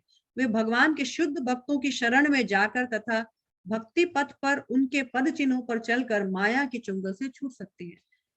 एकदम क्लियरली लिखा हुआ है श्रीमद् भागवतम में। अगर कोई भगवान के और भगवान की शुद्ध भक्तों की शरण में जाएगा तो पशु पक्षी भी, हम मानव का तो कहना ही क्या, वो तो डेफिनेटली जाएंगे ही, पर पशु पक्षी भी कहा जाता है भगवान की चुंगल से छूट जाएंगे। इसलिए हमको भगवान के और भगवान के शुद्ध भक्तों का संग करने के लिए ललायित होना चाहिए। परीक्षित महाराज ने कहा था ना, कल हमने देखा कि परीक्षित महाराज ने कहा मुझे अगर इस जीवन में वापस आना पड़े तो मुझे भगवान के भक्तों का संग जरूर मिले, क्योंकि भगवान के भक्तों का संग अगर हम करते रहें और भगवान के भक्तों का संग में हम बने रहें, डटे रहें, तो यहाँ पर लिखा है भक्ति पथ पर उनके पद चिन्हों पर चलकर माया के चुंगल से हम छूट सकते हैं। It's very important. और इस तरह से भगवान के बारे में गुणगान करके अब 49 नंबर श्लोका में वो बोल रहे हैं कि देखिए इसी तरह मैंने जैसे तुमको गुणगान सुनाया, इसी तरह तुम भी 50 नंबर श्लोका में बताया। 50 नंबर श्लोका निकाल लीजिए। हे पुत्र, मैंने तुम्हें संक्षेप में प्रकट जगतों के सृष्टा श्री भगवान के विषय में बताया, गोचर तथा तात्विक अस्तित्व का कारण हरि के अतिरिक्त और कोई नहीं है। इस सारी सृष्टि का जो भी सर्व कारण कारणम भगवान श्री हरि है। अब मैं तुमको क्या बोल रहा हूँ, ब्रह्मा जी अपने पुत्र को बोल रहे हैं, इदम भागवतम नाम यन्मे भागवदोतितम संग्रहयम विभूति नाम तम वेद विपुली कुरु। हे नारद, श्री भगवान ने मुझे यह श्रीमद् भागवत नामक तत्व ज्ञान संक्षिप्त रूप में बताया था और यही उनकी विभिन्न शक्तियों का संग्रह है। अब तुम स्वयं इस ज्ञान का विस्तार करो। नारद मुनि को बोला, जो मैंने तुमको बताया है श्रीमद् भागवतम के बारे में, अब मेरी इच्छा है तुम भी अन्यों को इसको बताओ। और फिर क्या कहा, तुम इस भगवत ज्ञान का संकल्प पूर्वक इस विधि से वर्णन करो जिससे कि सभी मनुष्य प्रत्येक जीव के परमात्मा तथा समस्त शक्तियों के आधार स्वरूप भगवान हरि के प्रति दिव्य भक्ति उत्पन्न कर सके। ये श्रीमद् भागवतम हमको क्या दे सकता है, भगवान का दिव्य भक्ति। अब नारद मुनि ये परंपरा देखिए, भगवान से ब्रह्मा जी ने सुना, ब्रह्मा जी अपने पुत्र नारद को बोल रहे हैं कि मेरी इच्छा है कि अब तुम भी सबके अंदर भक्ति, सभी जीवों के अंदर भक्ति प्रकट करने के लिए इस महान ज्ञान को वितरण करो, आगे बढ़ाओ। और फिर 53 नंबर श्लोका में बताया गया है, विभिन्न शक्तियों से संबंधित भगवान के कार्यकलापों का वर्णन, यानी श्रीमद् भागवतम में भगवान के कार्यकलापों का वर्णन है, उनकी प्रशंसा तथा उनका श्रवण परमेश्वर की शिक्षाओं के अनुसार होना चाहिए। यदि ये नियमित रूप से श्रद्धा तथा सम्मान पूर्वक ऐसा किया जाता है तो मनुष्य भगवान की माया से निश्चित रूप से उबर सकता है। यदि नियमित रूप से भगवान का ये जो श्रीमद् भागवतम का ज्ञान है ये सुना और सुनाया जा सकता है तो मनुष्य भव बंधन में माया के चुंगल से छूट करके भगवत धाम को जा सकते हैं। तो ब्रह्मा जी ने नारद मुनि को कहा कि अब तुम भी इस ज्ञान को आगे बांटो, यानी यह ज्ञान जो है धारण करने के लिए ही खाली नहीं है, ये ज्ञान आगे बांटने के लिए है। सुनो सुनाओ, सुनो सुनाओ। आगे अब चैप्टर नंबर 8 में हम देखेंगे कि परीक्षित महाराज ने जब इस तरह से सुना तो बहुत प्रसन्न हुए और बोले कि मुझे और भी बताइए। ये जो हरि कथा है ना, ये हृदय को पवित्र करने वाली है, शुद्ध करने वाली है। मैं और भी जानना चाहता हूँ, और भी सुनना चाहता हूँ। और अगर कोई इसको सुने तो 6वां नंबर श्लोका में बोला गया है, 6वां नंबर श्लोका, 8वां नंबर चैप्टर का 6वां नंबर श्लोका देखते हैं।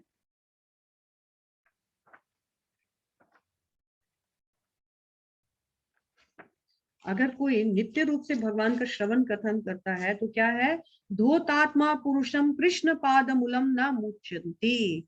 तो उसका हृदय जो है धोतात्मा शुद्ध हो जाता है, धुनोति, भगवान उसको शुद्ध कर देते हैं और वो कभी भी किसी भी स्टेज में भगवान के कृष्ण पाद मूलम न मुच्यन्ति, भगवान के श्री कमल चरणों को कभी भी किसी भी अवस्था में नहीं छोड़ेगा। अगर किसी जीव का भगवान की कथाओं को सुन करके, भगवान की लीलाओं को सुनकर हृदय शुद्ध हो गया तो वो किसी भी स्टेज में, किसी भी स्थिति में, किसी भी परिवेश में भगवान को कभी भी छोड़ नहीं सकेगा, भगवान का भक्ति छोड़ ही नहीं सकेगा। मुक्त सर्व परिक्लेश पांत सर्व शरम यथा। और वो क्या करेगा, जिस भगवत भक्त का हृदय एक बार भक्ति के द्वारा स्वच्छ हो चुका होता है वह कृष्ण के चरण कमलों का परित्याग नहीं करता, क्योंकि उसे वैसी ही परम तुष्टि मिलती है जैसे कि क्लेशमय यात्रा के पश्चात पथिक को अपने घर में प्राप्त की जाती है। जैसे कोई बहुत लॉन्ग ट्रेवलिंग करने के बाद अपने घर में आकर सुख का अनुभव करता है, वैसे ही इस संसार के त्रितापों से जलने वाला जीव जब भगवान की कथाओं को सुनता है और कथाओं के संसर्ग में आता है तब अब वो कभी भी इन कथाओं को और भगवान को कभी परित्याग नहीं करता है। एक बार टेस्ट आने का देरी है। और परीक्षित महाराज ने 7 नंबर श्लोका से लेकर के पूरा आगे 11 नंबर श्लोका तक, या सॉरी 23 नंबर श्लोका तक प्रश्न ही प्रश्न किए, कई प्रश्न किए। को इन सारे प्रश्नों को जब उन्होंने प्रश्न करने के बाद सुखदेव गोस्वामी से कहा, कृपया मेरे इन सारे प्रश्नों को, इन जिज्ञासाओं को तुष्ट कीजिए। और सुखदेव गोस्वामी, सुत गोस्वामी जो है बोलते हैं कि इस तरह से परीक्षित महाराज के प्रश्नों को सुन करके सुखदेव गोस्वामी बहुत प्रसन्न हुए और बोले कि ठीक है, मैं तुमको अब भागवतम का ज्ञान आगे से अब और आगे बताने जा रहा हूँ, ध्यान पूर्वक सुनो। तो तुमने जो जिज्ञासा की है ना, इसके बारे में मैं तुमको बता रहा हूँ, तुम सुनो। अब परीक्षित महाराज के प्रश्नों का उत्तर कर एक एक करके आ रहा है, पर इतने प्रश्न हैं, ये सारे प्रश्न पूरे भागवतम में आगे पूरे 12 स्कंद तक घूमते रहेंगे। तो इस संसार में जीव का और भगवान का क्या रिलेशनशिप है, भौतिक जगत का क्या रिलेशनशिप है, इन सारे प्रश्नों को 9वें चैप्टर में उन्होंने एक्सप्लेन करने का, सुखदेव गोस्वामी ने एक्सप्लेन किया। अब आगे बता रहे हैं कि ब्रह्मा भी भक्ति योग का पालन कर रहे हैं, ब्रह्मा भी भक्ति योग का पालन कर रहे हैं। और जब ब्रह्मा जी इस सृष्टि में भगवान गर्भोदक्षाय विष्णु के कमल लाल से उत्पन्न हुए थे, उस वक्त क्या हुआ था? तो उस वक्त भगवान ब्रह्मा के बारे में क्यों बोल रहे हैं? क्योंकि यहाँ पर सुखदेव गोस्वामी बोल रहे हैं कि परीक्षित, तुम्हारा जो भी प्रश्न है ना, ये मैं अब ब्रह्मा और भगवान के संवाद के अनुसार तुमको उत्तर दे रहा हूँ।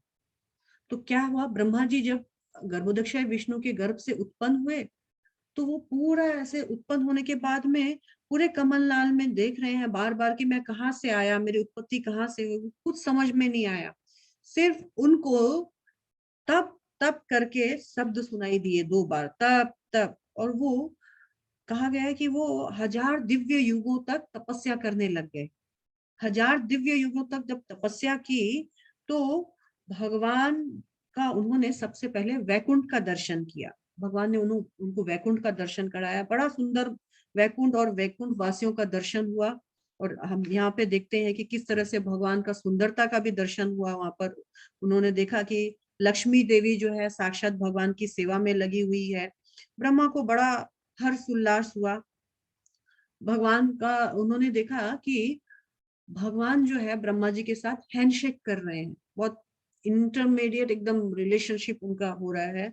और ब्रह्मा जी हैंडशेक करने के बाद ब्रह्मा से भगवान बोल रहे हैं कि कुछ वर मांगो, प्लीज आज सम बेनेडिक्शन, कुछ मांगो मुझसे, मैं तुमको कुछ देना चाहता हूँ। तुमने बहुत कठोर तपस्या की, मुझे बहुत प्रसन्नता हुई, इसलिए मैं तुम्हें दर्शन देने के लिए आ गया, मैं तुमसे बहुत संतुष्ट हूँ।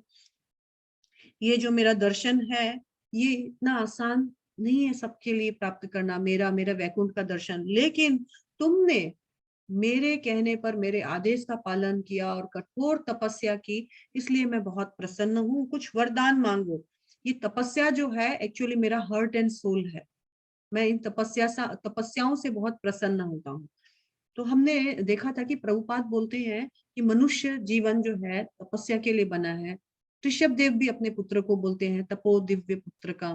तपस्या बहुत जरूरी है भगवान को प्रसन्न करने के लिए। हम कैसे तपस्या कर सकते हैं? ब्रह्मा जी ने तो भगवान का बात मानकर उनको प्रसन्न किया, भगवान ने दर्शन दिया, वैकुंठ का खुद भी पर्सनली आए, हैंडशेक किया उनसे। तो प्रभुपाद बोलते हैं सुबह जल्दी उठना, बिस्तर छोड़ना भी एक तपस्या है, भगवान का नाम लेना भी एक तपस्या है, भगवान को भोग लगाकर खाना तपस्या है, एकादशी करना तपस्या है, श्रीमद् भागवत गीता भागवत का पाठ पढ़ना सुनना भी एक तपस्या है। ये तपस्या हम कर सकते हैं। तो जब भगवान से इस तरह से भगवान ने बोला कि बोलो क्या चाहिए तुमको, तो वो बोले कि सुनिए ना भगवान, मेरे कुछ प्रश्न हैं आपसे, इन प्रश्नों को थोड़ा सा क्लियर करके दीजिए। तो प्रश्न किए। प्रश्न नंबर 1 था कि मुझे अपना भौतिक और आध्यात्मिक स्वरूप के बारे में बताइए। दूसरा प्रश्न था कि मुझे बताइए कि आपकी आध्यात्मिक और भौतिक जो शक्तियां हैं किस प्रकार कार्य करती हैं। तीसरा मेरा प्रश्न है कि आपकी आप जो अपनी योग माया और महामाया के साथ कैसे इंटरेक्ट करते हैं। और चौथा प्रश्न है कि मुझ पर एक कृपा कीजिए कि मैं आपके इन आदेशों का, आप मुझसे सृष्टि करवाना चाहते हैं, मैं आपके इन आदेशों का पालन तो करूंगा, लेकिन भगवान मुझे डर है कि मैं कहीं अहंकार में ना आ जाऊं और कहीं मुझे आपका ये जो 3 गुण है वो बांध ना ले। तो मेरी इन जिज्ञासाओं को पूर्ण कीजिए और मुझे वरदान दीजिए कि मैं कभी भी अहंकार में 3 गुणों के द्वारा बांधा ना जाऊं। तो भगवान बोलते हैं कि ठीक है, इस संपर्क में मैं तुमको चतुर्श्लोकी भागवतम सुनाता हूँ। तो तो चतुर्श्लोकी भागवतम सुनाने से पहले भगवान ने 31वें नंबर श्लोका में बताया कि जो मैं तुमको सुना रहा हूँ वो ज्ञान विज्ञान सह रस्यम तद अंगम ने इसके बारे में विशद व्याख्या किया।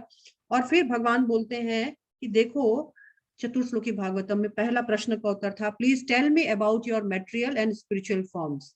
तो भगवान बोल रहे हैं कि सुनो, इस सृष्टि में आने से पहले अहम एवा सम एव अग्रे, इस सृष्टि में आने से पहले केवल मैं था।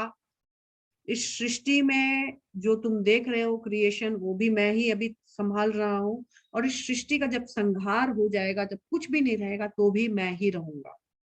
तो एक्चुअली मैं पहले भी था, मैं बाद में भी रहूंगा, और इस सृष्टि का जब क्रिएशन हो गया तब भी मैं हूँ। यानी मैं भौतिक रूप और आध्यात्मिक रूप दोनों में मैं हूँ। और मैं आध्यात्मिक रूप में पहले भी था और बाद में भी रहूंगा। यही नहीं, मैं भी था, मेरी सृष्टि भी, मेरा धाम भी था, मेरे पार्षद भी थे। ये सब आध्यात्मिक रूप में हमेशा बने हुए हैं। भगवान बोल रहे हैं कि मेरा रूप सदैव बना रहता है, कल भी था, आज भी हूँ और आगे भी रहूंगा। और इसके बाद बता रहे हैं भगवान, ये दोनों श्लोका नंबर 33 एंड 34 जो है, ये संबंध ज्ञान, चतुर्श्लोकी भागवतम का संबंध ज्ञान बता रहा है, भगवान का सृष्टि के साथ और जीवों के सृष्टि के साथ क्या संबंध है। तो बता रहे हैं भगवान कि देखो, इस सृष्टि में तुम जो कुछ भी देखते हो, यदि उसका संबंध मेरे साथ नहीं जोड़कर देखते हो, तो वो जो तुम जो भी देख रहे हो उसका कोई मायने नहीं है, कोई वैल्यू नहीं है। मेरे साथ जोड़कर जो भी वस्तु को तुम यूज करते हो या देखते हो, उस सबका पूरा वैल्यू है। तो इस सृष्टि में जो भी है, ऋते हम जत प्रतित, तो कहा गया है जो भी है इस सृष्टि में, सब मेरे लिए, मेरे से जुड़कर यूज करने के लिए है।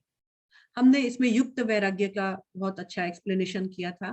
तो इस सृष्टि में भगवान के अलावा कोई भी चीज हम सेपरेट करके देखते हैं भगवान से, या भगवान की सेवा में नहीं लगा पा रहे हैं, तो वो सबका कोई वैल्यू नहीं है।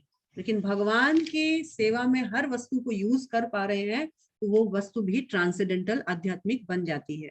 तीसरा है, भगवान बता रहे हैं कि देखो, मैं इस संसार में हर वस्तु में हूं, फिर भी मैं इस संसार से बाहर भी हूं।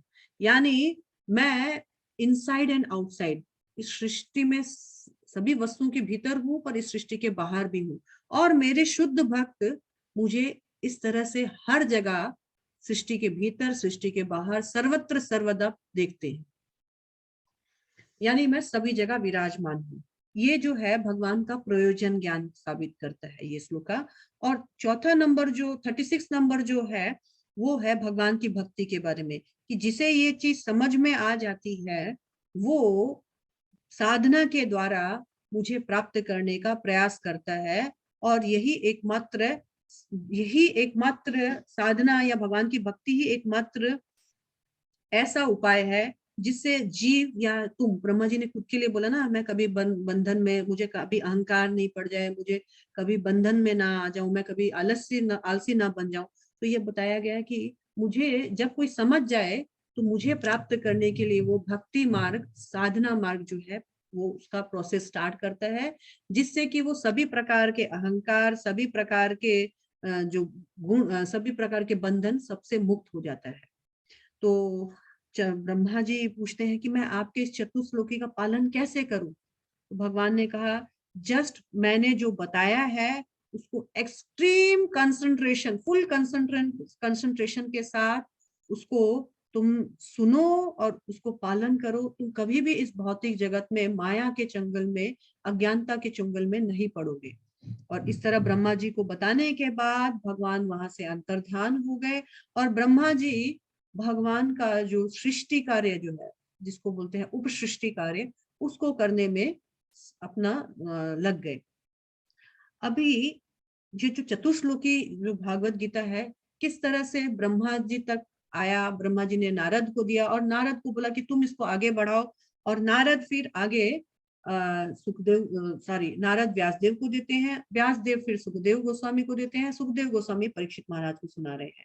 और हमने देखा कि परंपरागत भागवतम जो है कैसे आगे बढ़ रहा है। 44 नंबर श्लोका में फिर ब्रह्मा जी अपने पुत्र नारद को बोल रहे हैं, ए नारद, अब मैं तुमको वही चतुर्श्लोकी भागवतम सुना रहा हूँ जिसके जिसके 10 जैसे क्या बोल रहे हैं उसको, विषय वस्तु है।